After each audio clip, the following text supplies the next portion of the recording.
Hi, this is Brian Allgaier from Insomniac Games. I'm the creative director on Ratchet & Clank Into the Nexus. Into the Nexus is a return to the classic Ratchet & Clank style adventure and continues Ratchet's story arc from the Future series that included games like Tools of Destruction and A Crack in Time.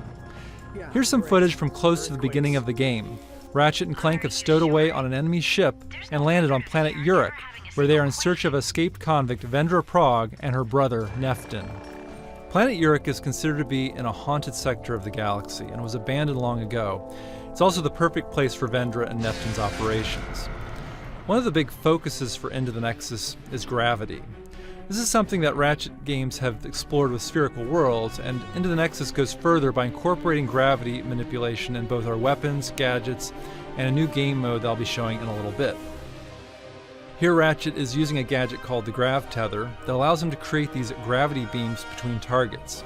He can change their direction, create multiple beams, and use them to travel across bottomless chasms.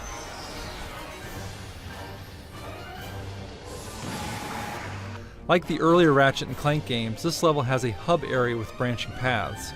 On the left path, Ratchet encounters some blade balls, which is a perfect situation for the Winterizer. This weapon delivers holiday cheer by firing out a stream of snowflakes, holiday tunes, and an Arctic blast that transforms enemies into snowmen. So now Ratchet is traveling further into an enemy outpost using his grav boots. Some might recall this enemy faction called Thugs for Less that were featured in Going Commando, the second Ratchet and Clank game on the PS2. When we get to kill someone, stay frosty, thugs. The enemy could be anywhere. Alright, so these guys are just asking for it. So you can see these enemies have turned into their own unique version of snowmen. You can try the Winterizer on different enemies and each time get a different result.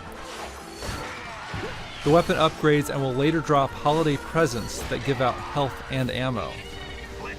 In terms of gravity-based weapons, we have the Vortex Grenade, where you can fire out a vortex that sucks multiple enemies into the air, allowing Ratchet to pick them off or focus on other enemies. The Vortex Grenade is great for crowd control, and it upgrades to fire out multiple vortices. Into the Nexus has a spookier quality than past Ratchet games, and a weapon that shows off that quality is the Nightmare Box. Ratchet can toss this box out and it opens to unleash a hideous creature that scares enemies. You never know what creature will pop out. There are skeletons, horned demons, giant eyeballs, and of course scary clowns. The Nightmare Box is a great distraction weapon and will later upgrade to attack enemies. There's another weapon that seems kind of basic at first but later upgrades and plays with gravity. The Temporal Repulsor is a great shotgun type weapon that knocks enemies back. But when it upgrades, it knocks them up into the air, putting them in a temporary stasis mode, allowing Ratchet to shoot them again to deliver a 1-2 punch and take them out of the action.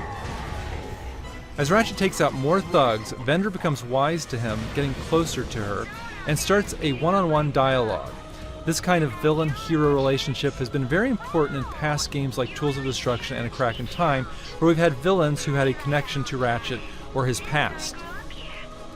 In Nexus, Vendra is searching for her own kind, and this of course is in line with what Ratchet has been pursuing in past games where he's been trying to find his race, the Lombaxes. Vendra compares her quest with Ratchet's and believes the two of them are very much alike. In terms of the haunted spooky theme, the phrase we came up with during the early stages of production were exploring the darkness of space, where you are in these dark areas of the level and don't quite know where you're going. In this section, we have these ghostly anomalies that have given the sector its haunted label. Ratchet and Clank later learn that these ghosts are creatures called Nethers who have escaped from another dimension.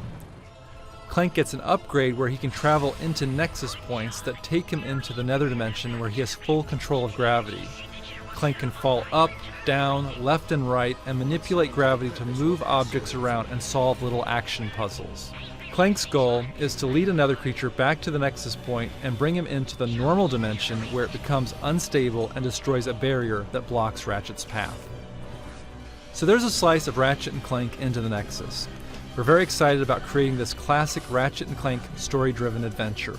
It'll be available for disc and download this holiday season. PlayStation